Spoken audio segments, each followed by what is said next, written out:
বন্ধুরা, good evening. আজ হচ্ছে 1 এপ্রিল। তো আগের ব্লগে তো তোমরা আশা করি দেখেইছো যে আমরা বর্ধমান থেকে বাড়ি আসছিলাম, মানে বর্ধমান থেকে দুর্গাপুর আসছিলাম। তো আসার পথে আমি আর কোনো ভ্লগ করিনি গো, তারপর ডাইরেক্ট একবারে বাড়ি চলে এসেছিলাম। তো বাড়ি এসেছিলাম ওই 6:30 আর 6:45 মতো, আর রেডি হতে হতে প্রায় আমাদের 8টা মতো বা বেরোতে বেরোতে আমাদের 9টা মতো বেজে গিয়েছিল। তো আমরা এখন রেডি হয়ে বেরিয়ে পড়েছি, কারণ আজকে আছে রিভুর রিসেপশান, মানে আজকে হচ্ছে রিভুর উপনয়নের রিসেপশান, আজকে হচ্ছে মেন দিন। তো আমরা যেহেতু বর্ধমান থেকে দুর্গাপুর এলাম, তাই আমাদের এখানে আস্তে আস্তে একটু দেরি হয়ে গেছিলো।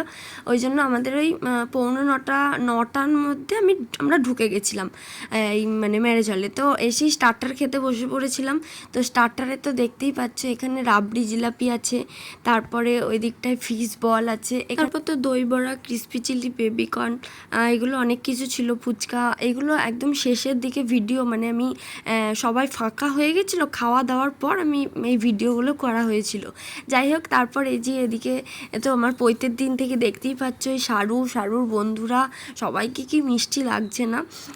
আর এই যে শারুর ড্রেসটা তো অসাধারণ, কি সুন্দর প্রিটি ছিল এই ড্রেসটা, পুরো ডল লাগছিল। তো যাই হোক, আমরা সবাই মিলে প্রচুর মজা আনন্দ করেছি।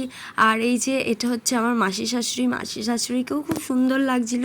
আমরা সেই দিনগুলো এখন ভিডিও করছি আর খুব মিস করছি। আর ভিডিওটা আমার একটু দিতে দেরি হয়ে গেল, এডিট করার সময় পাচ্ছিলাম না কো। তারপর এদিকে তো স্ক্রিন করেছিল পৈতের দিনের সমস্ত মানে ভিডিওগুলো দেখতে পাচ্ছিলাম। এখন লাইভ হয়েছে, এখন বেশ ভালো। আগে মানে ভিডিও ক্যাসেটের জন্য অপেক্ষা করতে হয় না। তারপর এরা এদিকে খেতে বসছিল আর আমি একটু ভিডিওটা নিয়ে গেছিলাম, সেই দেখে তো এদের হাসি গল্প মজা সব আরও বেশি আরাম হয়ে গেল। আমরা যেহেতু একটু দেরি করে এসেছি, ওই জন্য আমরা তখন খেতে বসিনি, আমরা মানে একদম লাস্ট ব্যাচে আমরা রিভুরা সব আমরা খেতে বসতে পেরেছিলাম। আর এই যে এটা হচ্ছে পুরো মেনুটা তোমরা দেখে নাও। সকালে এরকমই মেনু ছিল, কিছু ওখানে এক্সট্রা ছিল বা কিছু এখানে এক্সট্রা আছে।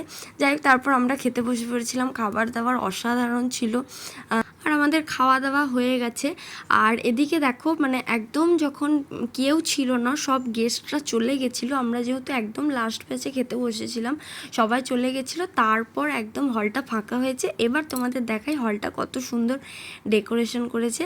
আর এই যে এটা আমার ফুল লুক, এই শাড়িটা আমি আমার মানে এই রিভুর পৈতের উপলক্ষেই নিয়েছিলাম এখানে পরবো বলে, আর ব্লাউজটা শাড়িটা না আলাদাভাবে কিনেছিলাম।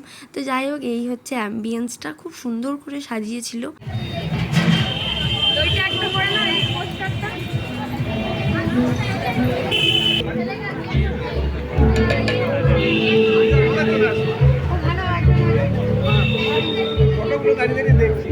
এই ছিল আজকের ব্লগ। তো পৈতের ব্লগ এখানেই শেষ হলো, আবার দেখা হবে অন্য কোনো একটা ব্লগে। তো আজকের ব্লগটা এতটুকুই, দেখা হচ্ছে নেক্সট একটা ব্লগে। Good night, by.